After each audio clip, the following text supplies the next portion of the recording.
दुनिया में बहुत सारे ऐसे लोग हैं जो कुछ अलग और अनोखा कर रहे हैं, वो सिर्फ इसलिए ताकि उसका फायदा आप सभी को मिल सके। तो आइए हमारे साथ आज परवाज में मुलाकात कीजिए ऐसी ही एक आर्टिस्ट आबिद जैदी से। आपका वेलकम है हमारे इस प्रोग्राम में। सबसे पहले मुझे अपने बचपन के बारे में बताइए, आपका बचपन कहाँ गुजरा, कैसा गुजरा, बचपन था कैसा? मैं अपने बचपन की बात करूं, मेरे फादर जेलर थे और हम लोग सिटी से आउटसाइड पे होती थी जेल हमेशा पे, मतलब बहुत ही सुनसान एरिया होता था और वहाँ पर बहुत ज़्यादा लोगों की भीड़ नहीं होती थी। मैं वहाँ रहती थी और लेकिन मुझे लोगों के बीच रहने की आदत नहीं थी। अच्छा। हाँ, और वहाँ पर एक मेरे फादर के वहाँ पे एक सिपाही थे जिनकी पोस्टिंग हुई थी और वो बहुत अच्छे स्कल्पचर बनाते थे। शायद ये फर्स्ट या सेकंड क्लास की बात होगी कि मैं उनको देखती रहती थी, वो बनाते स्कल्पचर बनाते हुए उनको देखती रहती थी। और मेरी एक आंटी थी और तब वो उस टाइम ग्रेजुएशन में थी और उनके पास ड्राइंग एंड पेंटिंग सब्जेक्ट था। तो वो मुझे चॉकलेट देने के कहती थी और वो मुझसे अपने कोर्स की किताबें पढ़वाती थी। तो जैसे वो मैं पढ़ती थी तो उसमें Van Gogh, Michelangelo, Leonardo da Vinci, इन सबको मैंने बचपन से ही पढ़ा था। इन सबको पढ़ते पढ़ते मुझे ऐसा लगता था कि जैसे कि मैं उनको अपने आप देख रही हूँ। वो सब चीजें बचपन से अगर किसी के जहन में ये सारी चीजें बैठ जाती हैं तो वो बहुत एक अलग इम्पैक्ट छोड़ती हैं। इंटरेस्ट बहुत ज्यादा था इस पेंटिंग की तरफ, लेकिन मैं कभी ये नहीं सोचती थी कि मुझे आर्टिस्ट बनना है। मैं बचपन से डांस, थिएटर, इस तरह की चीजें करती रहती थी। लेकिन जैसे आप बता रही हैं कि आप उस टाइम सेकंड या थर्ड में थी जी, तो सेकंड थर्ड का जो बच्चा होता है वो बहुत ही छोटा होता है, उसे कुछ नहीं पता कि क्या स्कल्पचर है, क्या पेंटिंग्स है। मेरी मेमोरी बहुत स्ट्रॉन्ग रही है हमेशा से। मैं फर्स्ट डे अगर स्कूल गई हूँ तो मुझे आज भी ये याद है कि मैं कौन सा फ्रॉक पहन के स्कूल गई थी और मेरी टीचर ने मुझसे क्या पूछा था।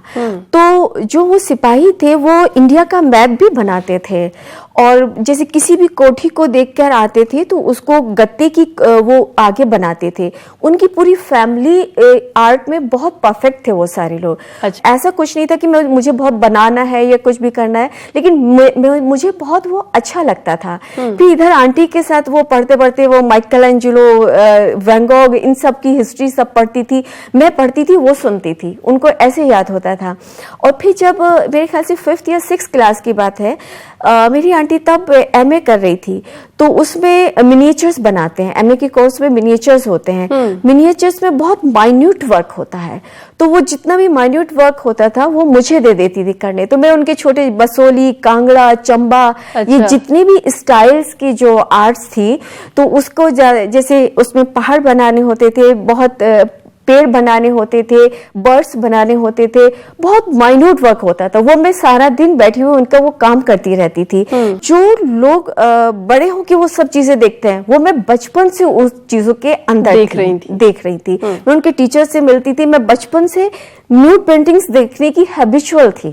मैंने कभी यही नहीं सोचा था कि मतलब इंसान कपड़े पहनता है नहीं पहनता, ये सब चीजों का मतलब मैं एक अंदर इंसान की सोल में जो चीज उतर जाती है, ये सारी मेरे लिए इस तरह की चीजें थी। इसमें इंटरेस्ट तो आपको आने लगा था बचपन से, लेकिन घर पे कैसे किसी को बताया कि मैं इस फील्ड में जाना चाहती हूँ, पेंटिंग करना चाहती हूँ? नहीं, ऐसा कुछ भी नहीं था कि मैंने किसी को बचपन से कहा। और जैसे हीरो हीरोइन के पोर्ट्रेट्स होते थे वो उनको कॉपी करती थी, उनको अपने फादर को दिखाती थी। कोई भी बचपन में आप कुछ भी बनाएंगे तो सब लोग आपकी तारीफ करेंगे और एक बच्चे को तारीफ करना बहुत अच्छा लगता है, तो मुझे भी अच्छा लगता था। तो मैं और ज्यादा इंटरेस्ट के साथ वो बनाती थी। बचपन से एक आदत थी मेरी कि जैसे लोग बीच में दोपहर में सोते हैं तो मैं जागती थी। और मैं जैसे वहां पर अपने लॉन में बैठी रहती थी, वहां पे गिलहरी आती थी या कोयल बोलती थी तो मैं कोयल की आवाज को उसका कॉपी करती थी। एक आर्टिस्ट को जो एटमॉस्फेयर मिलना चाहिए वो मुझे बचपन से मिला हुआ था। जैसे जैसे मैं 8th क्लास में थी तो फिर मैं जैसे पोर्ट्रेट्स बनाकर उस पे कैनवस पे एक लगा देती थी, अपने घर के कैनवस पे लगा देती थी। लेकिन मुझे खुद भी नहीं पता था कि मेरे अंदर इतना ज्यादा एक पैशन पल रहा है एक। अच्छा। हाँ, तो ये सारी चीजें धीरे धीरे होती चली गई।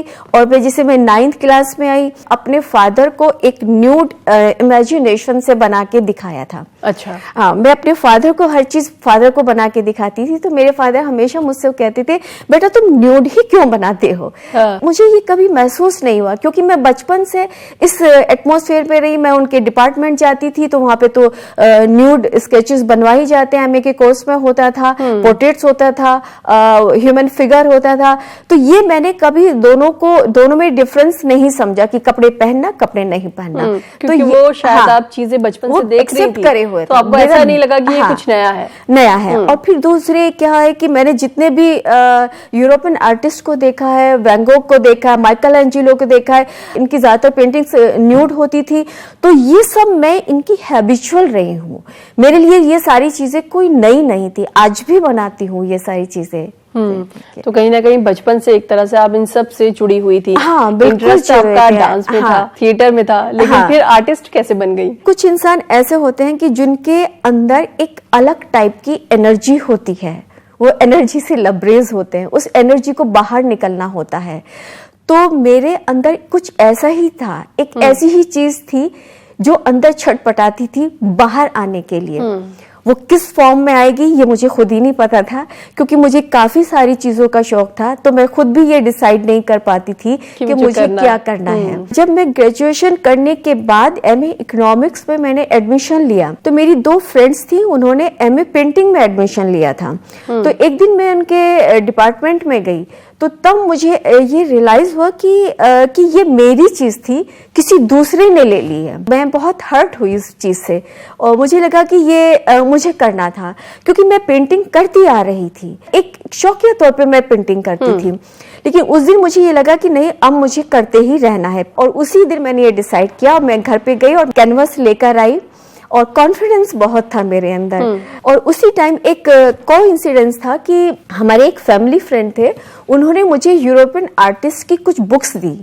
उसमें एक एनाटॉमी की भी बुक थी और यूरोपियन आर्टिस्ट की पेंटिंग्स की बुक थी। और इत्तेफाक से ये 92-93 की बात है कि उन्होंने एक जतिन दास का एक मुझे कैलेंडर मिला। जतिन दास का इंडियन एयरलाइंस में एक कैलेंडर पब्लिश हुआ था न्यूड पेंटिंग्स पे। तो उस वक्त तो मैं सिर्फ एमएफ हुसैन को जानती थी। MF Hussain means painting, painting means MF Hussain. First time फिर मैंने एक दूसरे आर्टिस्ट को देखा, जतिन दास को, जिनका वर्क मुझे बहुत अच्छा लगा। मैं बहुत इंस्पायर हुई उनसे। एक तरह से यहाँ से आपकी शुरुआत हो गई। बिल्कुल, मुझे ये लगा कि अब मुझे आर्टिस्ट बनना ही बनना है। इसके आगे और भी बात करेंगे और भी जानेंगे कि आप आर्टिस्ट बन गई, उसके आगे आपका सफर कैसा रहा। लेकिन यहाँ पर वक्त है एक छोटे से ब्रेक का। ब्रेक के बाद एक बार फिर से आप सभी का इस्तकबाल है हमारे खास प्रोग्राम परवाज में। आप बता रही थी कि कहां से आपकी जिंदगी में शुरुआत हुई पेंटिंग की।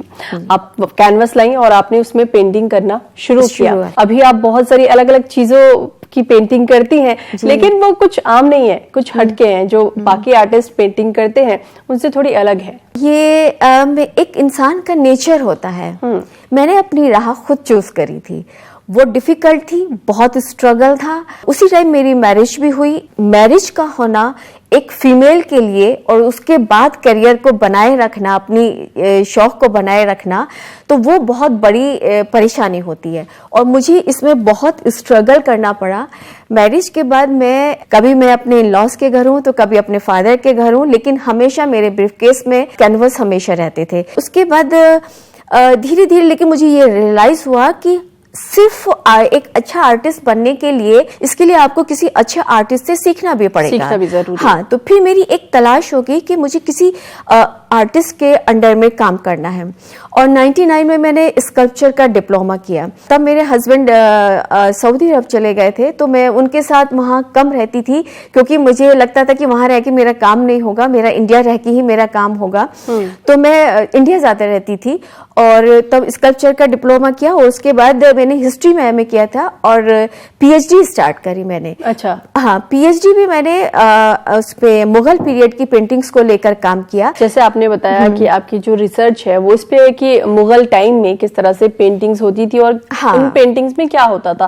तो अगर मैं ये जानना चाहूँ कि जो आज की पेंटिंग्स है, आप बहुत सारे आर्टिस्ट को देखती होंगी, उनके एग्जीबिशन, उनकी पेंटिंग्स देखती होंगी, ये पेंटिंग्स उन पेंटिंग्स से किस तरह से अलग है? किसी भी फील्ड को उठा के देखें, आप फिल्म को उठा के देखें, आप सिंगिंग को उठा के देखें, आप डांसिंग को, नए नए इनोवेशन हो रहे हैं। तो आर्ट में भी बहुत चेंज आया है। थोड़ा ये है कि मिनिएचर्स को लेके अभी भी कुछ आर्टिस्ट, बहुत कम आर्टिस्ट वर्क कर रहे हैं, लेकिन उसको मॉडिफाई करके काम कर रहे हैं। मिनिएचर्स को मॉडिफाई कर दिया, उसको मॉडर्न तरीके से चेंज कर दिया है लोगों ने। और अगर आप बात करें, अभी 10 इयर्स के अंदर भी बहुत जबरदस्त आर्ट के फील्ड में चेंज आया है। अगर हम चेंज नहीं करेंगे, हम नई चीजों को नहीं अपनाएंगे, तो हम बहुत पीछे रह जाएंगे। हर इंसान का एक तरीका होता है, एक तो आप अपने में मस्त होकर जिंदगी को जीते जाइए और बेखबर रहिए अपने चारों तरफ की प्रॉब्लम से, और एक इंसान होता है कि दूसरों की प्रॉब्लम्स को वो अपनी प्रॉब्लम समझता है। और सिर्फ इंसान को नहीं, एनवायरमेंट, बर्ड्स, एनिमल्स, फॉरेस्ट, हर चीज हमारी जिंदगी से बहुत करीब से जुड़ी हुई चीजें हैं। वल्चर जो है वो हमारी जिंदगी से बहुत जुड़ा है, लेकिन लोग नहीं जानते हैं इस बारे में, क्योंकि इनको स्कैवेंजर बोला जाता है। जो ये एक नेचुरल स्कैवेंजर इनको बोला जाता है। अब आप खुद देखिएगा, आप सड़कों पे पहले आपको हमेशा दिखाई दे जाते थे वल्चर, अब आपको नहीं दिखाई देंगे। कहीं भी आप देखें कि कैरकस पड़े होते थे तो वो वल्चर्स खाते थे उसको, लेकिन अब वो पड़े रहते हैं, लेकिन कोई नहीं खाता, कोई खाने वाला नहीं होता है। 1990 में इंडिया में 40 लाख के करीब थे, लेकिन धीरे धीरे धीरे ये कम होते गए और 2004 में जाके लोगों को ये रियलाइज हुआ। मैं भी तब उस टाइम मेरठ कॉलेज में जॉब कर रही थी, तो मैं उस टाइम कुछ ऐसे लोगों के कांटेक्ट में थी जो बर्ड्स वॉचिंग में बहुत इंटरेस्ट रखते थे और इस तरह की चीजों पे डिस्कशंस करते थे। तब मैंने रियलाइज किया कि वल्चर्स डिप्लेटिंग हो रहे हैं। तो तब मेरा इस तरफ और ज्यादा इंटरेस्ट बढ़ गया, क्योंकि मैं बचपन से वल्चर्स को देखती हुई आ रही थी। मैं मॉन्यूमेंट्स पे जाती थी, इस तरह की जगह पे जाना मुझे बहुत ज्यादा अच्छा लगता था। तो जब मैंने ये देखा कि ये, तो मेरा और क्यूरियोसिटी बढ़ी, तो मैं उन लोगों के साथ बर्ड्स वॉचिंग के लिए जाती थी और मैं ये देखती थी कि कहीं वल्चर दिखाई दे जाए। बचपन में देखा, एक मेमोरी में वल्चर था, अब तो हमने नहीं देखा ना। हमारी उस रीजन में हस्तिनापुर वहां पे सेंचुरी लगती है, तो वहां पर कोई भी, मतलब मैंने वल्चर नहीं देखा था। इस तरह से मेरा इस तरफ इंटरेस्ट बढ़ा और फिर मैंने इनकी स्टडी स्टार्ट करना शुरू करी। तो धीरे धीरे, जैसे ये उसका है कि तो ये पन्ना टाइगर रिजर्व जो उसमें है, बुंदेलखंड के पास है, तो उन्होंने 2009 से इनकी काउंटिंग स्टार्ट करवाई थी। ये हर साल काउंटिंग होती है। तो कुछ जगह पे ये खत्म हो रहे हैं, कुछ जगह पे अभी मेरठ के एक न्यूज़पेपर में था कि अभी मेरठ में देखे गए हैं, लेकिन मैंने नहीं देखा है। तो ये चीज मुझे बहुत फैसिनेट करती है। मैं बर्ड्स, एनिमल से बहुत ज्यादा मेरा लगाव है, बहुत जुड़ाव है इनके साथ, क्योंकि वो बचपन से कोरिलेट हो जाता है। इसीलिए वल्चर्स जो है वो आपके कैनवस पर है। कैनवस पर है। लोगों को वल्चर अगली लगता होगा, मुझे बहुत खूबसूरत लगता है। वल्चर्स जो है वो धीरे धीरे खत्म हो रहे हैं, लेकिन उसकी पेंटिंग बनाकर क्या हासिल होगा? क्योंकि देखिए, जो वल्चर्स है उनकी कंजर्वेशन का काम तो बहुत सारे लोग कर रहे हैं, बहुत सारी एनजीओज कर रहे हैं। आप अगर एनिमल के या बर्ड्स के करीब जाएं, आप उनको स्टडी करें, तो आप समझेंगे कि वो हर चीज समझते हैं। तो मेरे पास खुद भी पैरट है, मेरे पास कबूतर भी रहते हैं। मैं मतलब बहुत करीब से इनको ऑब्जर्व करती हूँ, तो मुझे लगा कि मुझे वो पेन अपना पेन लगा। आजकल लोग काम करते हैं तो ये सोचना पड़ जाता है, उनकी मजबूरी है कि भाई पेंटिंग सेल होगी तो तब उनकी फैमिली चलेगी। जब भी कोई आर्टिस्ट कोई पेंटिंग बनाता है तो वो यही सोचता है कि कोई अच्छा इसका बायर मिल जाएगा, ये पेंटिंग एक ऐसी जगह पे किसी के घर में या कहीं भी लगाई जाएगी जो जहाँ खूबसूरत लगे। लेकिन वल्चर की पेंटिंग कोई बिल्कुल नहीं लगाएगा, कोई नहीं लगाएगा। लेकिन इसके बावजूद भी वल्चर की पेंटिंग्स लेने के लिए बायर्स ने मुझसे बात करी थी। और मेरा एक 2016 में भी शो लगा था लोकायता आर्ट गैलरी में। लोगों ने बहुत काम पसंद किया था, लोग खरीदना चाहते थे। अभी लास्ट ईयर आर्ट फेस्टिवल में भी बहुत ज्यादा क्वेरीज आई थी, वल्चर की क्वेरीज आई थी। तो मुझे लगता है कि ठीक है, मेरे हस्बैंड डॉक्टर है, मेरा काम मतलब चल रहा है, अर्निंग ऐसी चाहिए नहीं मुझे, लेकिन मुझे सेटिस्फेक्शन मिलता है। हर इंसान अपने सेटिस्फेक्शन के लिए काम करता है। मुझे अच्छा लगता है कि मैं इनकी प्रॉब्लम्स को अपने वर्क के थ्रू लोगों के सामने लाऊं। हर इंसान अगर ये सोचेगा कि ये बिकेगा नहीं तो लोगों की एक प्रॉब्लम पे काम कौन करेगा? वल्चर्स के रहने के लिए जगह नहीं होती, क्योंकि इनको तो आइसोलेटेड जगह चाहिए होती है। और फिर जैसे आप जंगल में जाइएगा तो ऊंचे ऊंचे पेड़ होते थे पहले, जहाँ पे वो अपना बिल्कुल ऐसी जगह पे वो अपना घोंसला बनाते थे, लेकिन अब जो इंसान है वो हर जगह पे जा रहा है, तो इनको भी तो एक एकांत चाहिए होता है। तो इसलिए ये प्रॉब्लम्स, अपनी प्रॉब्लम्स को माना मैंने, क्योंकि हमारा फर्ज बनता है, एक इंसानियत के नाते हमारा फर्ज बनता है। अगर वो अपनी जबान से कुछ नहीं कह सकते तो कम से कम मेरा पेंटिंग उनकी जबान बन जाए। आपसे और भी बातें करेंगे और भी चीजें जानेंगे आपकी पेंटिंग्स के बारे में, लेकिन यहाँ पर रुकेंगे एक छोटे से ब्रेक के लिए। ब्रेक के बाद एक बार फिर से आप सभी का इस्तकबाल है हमारे खास प्रोग्राम परवाज में। आप बता रही थी कि किस तरह से आप पेंटिंग्स बनाती हैं वल्चर्स की। बहुत सारे लोग उसे नहीं पसंद करते, नहीं चाहते कि हम कोई ऐसी पेंटिंग लाएं और अपने घर पे लगाएं, क्योंकि बहुत सारे लोग उसे अगर कहा जाए तो अपशगुन मानते हैं। अपशगुन मानते हैं जी। हाँ। तो इस तरह की पेंटिंग्स नहीं रखते हैं। तो आपसे कभी किसी ने ऐसा कहा कि तुम ये क्या बनाती हो, कुछ और क्यों नहीं बनाती हो, कुछ और अच्छा बना के देखो? नहीं, मैं इसके अलावा मैं फैल्कन पे काम करती हूँ। फैल्कन की जो क्वालिटीज होती हैं, एक मेल से कंपेयर करती हूँ मैं फैल्कन को। जिस तरह से एक फैल्कन अपना शिकार करता है, मैं भी मानती हूँ इस तरह से कि एक जो आदमी होता है, 100% नहीं है लेकिन कुछ 5% इस दुनिया में आदमी ऐसे होते हैं जो एक फीमेल का इसी तरह से शिकार करते हैं। तो मैं फैल्कन को एक आदमी मान के उन दोनों का एक पेंटिंग बनाती हूँ एक फीमेल के साथ। ये मेरा एक अलग टॉपिक है जिसपे मैं काम करती हूँ, और इसको बहुत, सबका ट्रीटमेंट अलग होता है। वल्चर का मेरा ट्रीटमेंट अलग है, फैल्कन का ट्रीटमेंट अलग है। वल्चर का पेन दिखाती हूँ, फैल्कन का मैं पावर दिखाती हूँ। और तीसरा जो मेरा एक टॉपिक है वो एक कैमिल पे टॉपिक है। कैमिल को अरबिक लैंग्वेज में शुतुरकिन्हा बोला जाता है। अच्छा। शुतुरकिन्हा का मतलब होता है रिवेंज लेने वाला। यहाँ मैं एक कैमल को फीमेल के साथ को रिलेट करती हूँ, क्योंकि आप विलेज में जाएंगे, एक कहावत कही जाती है कि औरत और ऊंट कब किस करवट बैठे कुछ कहा नहीं जा सकता। तो मैं यहाँ पे कैमल को फीमेल के साथ करती हूँ। जिस तरह से एक कैमल रिवेंज लेता है, नॉर्मली लोग कैमल को जानते हैं कि बहुत सीधा सा जानवर होता है, वो एक ही रास्ते पर चलता रहता है, नॉर्मली सब लोग ये बात जानते हैं। लेकिन जब मुझे ये बात का पता चला कि कैमल रिवेंज लेता है, तो तब मैंने उसको फीमेल के साथ बनाना शुरू किया, कि क्योंकि फीमेल भी ऐसी होती है कि अगर रिवेंज लेती है तो ये पेंटिंग अक्सर बहुत पसंद करते हैं। ये मैं लाइन्स में, ज्यादातर लाइन्स में बनाती हूँ, कलर्स में नहीं बनाती या किसी शेडिंग में बनाती, सिर्फ लाइंस में ये मैं काम करती हूँ। लोग इसको मतलब बहुत लाइक करते हैं। और ये तीनों टॉपिक्स के अलावा मैं पोर्ट्रेट्स बहुत बनाती हूँ। इसके अलावा मैं लैंडस्केप भी बनाती हूँ। अच्छा। क्योंकि मैंने पूरा 4 साल मैंने एक टीचर के साथ स्टडी करी है, तो मैंने आउटडोर लैंडस्केप बनाए हैं। और अक्सर मैंने अभी तक मैं अपनी पेंटिंग्स पे नॉट फॉर सेल लगाती हूँ, अभी तक मैं सेल नहीं करती हूँ पेंटिंग्स का। हाँ, तो अभी भी कुछ दिन पहले मेरे एक ओपन पाम कोर्ट में था शो, तो वहां पे एक लैंडस्केप था, तो जिसको कि एक लेडी वो उसको लेना ही चाहती थी, किसी भी रेट में उसको लेना चाहती थी, लेकिन मैंने वो नहीं दिया, क्योंकि वो मेरा ही भी बनाया हुआ ऐसा था कि शायद इतना स्टडी करना अब पॉसिबल नहीं है, कि वो मेरा एक स्टडी वर्क था। तो ये नहीं है कि मैं वल्चर ही बनाती हूँ, मैं बहुत सारे काम करती हूँ, लेकिन ये मेरे टॉपिक्स बहुत मेन टॉपिक है ये जी, और बहुत अलग भी है। मैं जहां भी शो करती हूँ हमेशा मेरे से ये क्वेश्चन होता है कि आप वल्चर ही क्यों बनाती है। लेकिन मुझे खुद भी नहीं पता। ये मेरे ख्याल से 14 इयर्स हो चुके हैं मुझे वल्चर बनाते बनाते, और अब ये क्वेश्चन होता है तो मुझे खुद से सोचना पड़ता है कि अच्छा मैं क्यों बनाती हूँ, क्योंकि मैं इतनी हैबिचुअल हो गई हूँ इन सारे टॉपिक्स की। मैं बाकायदा स्टडी करके इनको बनाने की इतनी हैबिचुअल हो गई।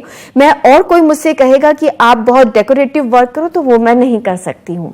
भले ही मेरी कोई एक पेंटिंग सेल ना हो, मुझे कोई फर्क नहीं पड़ता है ऐसा कुछ भी, लेकिन मुझे ये कि मैं अपने सेटिस्फेक्शन के लिए काम कर रही हूँ। मैं उस प्रॉब्लम को, उन चीजों को बाहर निकाल रही हूँ, क्योंकि आजकल जो आर्टिस्ट काम कर रहे हैं हैं, उनकी मजबूरी होती है थोड़ा सा डेकोरेटिव वर्क जो मार्केट में सेल होता है, सब लोग वो काम करते हैं, ये उनकी मजबूरी है। लेकिन मेरे साथ अभी ऐसे कोई भी मजबूरी नहीं है, तो लेकिन मैं इसलिए ये सारे काम करती हूँ। अभी तक आपकी कितनी एग्जीबिशंस हो चुकी हैं और कहाँ हो चुकी हैं? मेरी 30-35 तो ग्रुप शोज हो चुके हैं, लेकिन मेरा सोलो शो अभी हुआ है रिसेंट अर्पणा आर्ट गैलरी में। ये अभी 11 जून से 16 जून तक ये शो चला है। अच्छा। और मेरा रशिया भी वहाँ आर्ट फेयर में जा चुका है, शिकागो भी जा चुका है।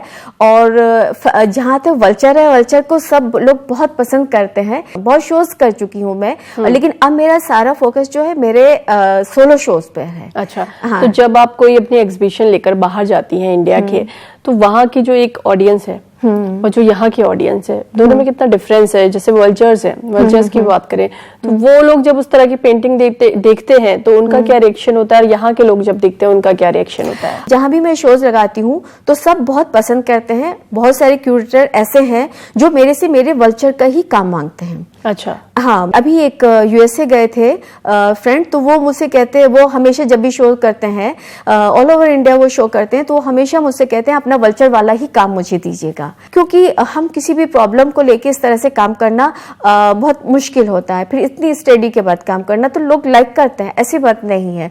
लोगों में सब लोग करना चाहते हैं प्रॉब्लम को लेके काम, और इस टाइम हो रहा है। हमारे इंडिया में भी बहुत सारे आर्टिस्ट हैं जो किसी भी प्रॉब्लम को लेके काम करें, चाहे वो पानी से रिलेटेड, चाहे वो किसान की प्रॉब्लम हो, चाहे वल्चर की हो, चाहे पॉल्यूशन हो, कितनी भी कोई भी प्रॉब्लम हो, सब लोग कर रहे हैं, ऐसी बात नहीं है। जी। अभी आगे की क्या प्लानिंग्स हैं, क्या करना है? किसी और नई चीज पर काम कर रही हैं? मैं डिफरेंट टाइप के पोर्ट्रेट्स कर रही हूँ। कुछ चीजें ऐसी हैं कि जिनकी अभी मैं स्टडी कर रही हूँ, तो स्टडी करने के बाद ही वो बाहर आएगा।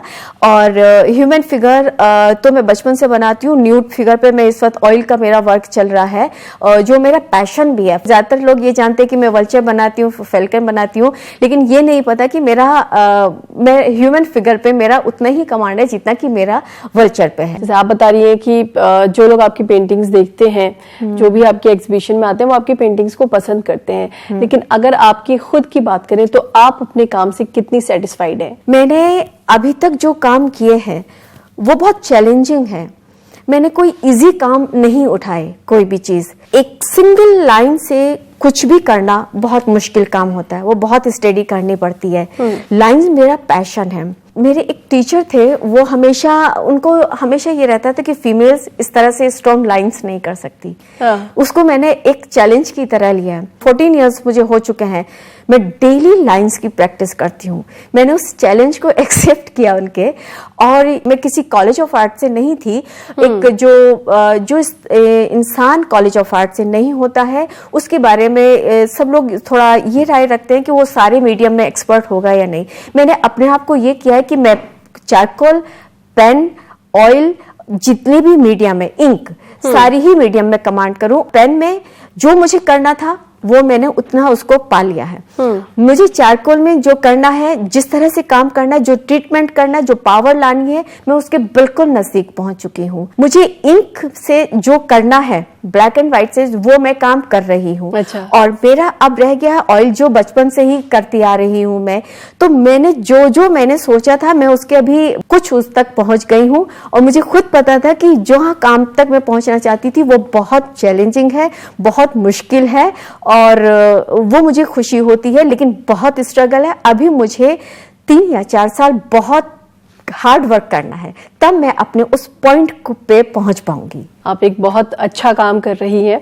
उम्मीद करते हैं कि जो आपकी पेंटिंग्स को देखने वाले लोग हैं या पेंटिंग्स को समझने वाले लोग हैं, वो इसी तरह आपके काम को पसंद करते रहें। जो आप जिंदगी में करना चाहती हैं आगे वो करें, उसमें कामयाबी हासिल करें। आपका यहाँ आने के लिए बहुत बहुत शुक्रिया। शुक्रिया। तो ये थी आर्टिस्ट आबिद जैदी। आपसे फिर मुलाकात होगी अगले हफ्ते किसी ऐसे ही सितारे के साथ। फिलहाल हमें दीजिए इजाजत। आदाब।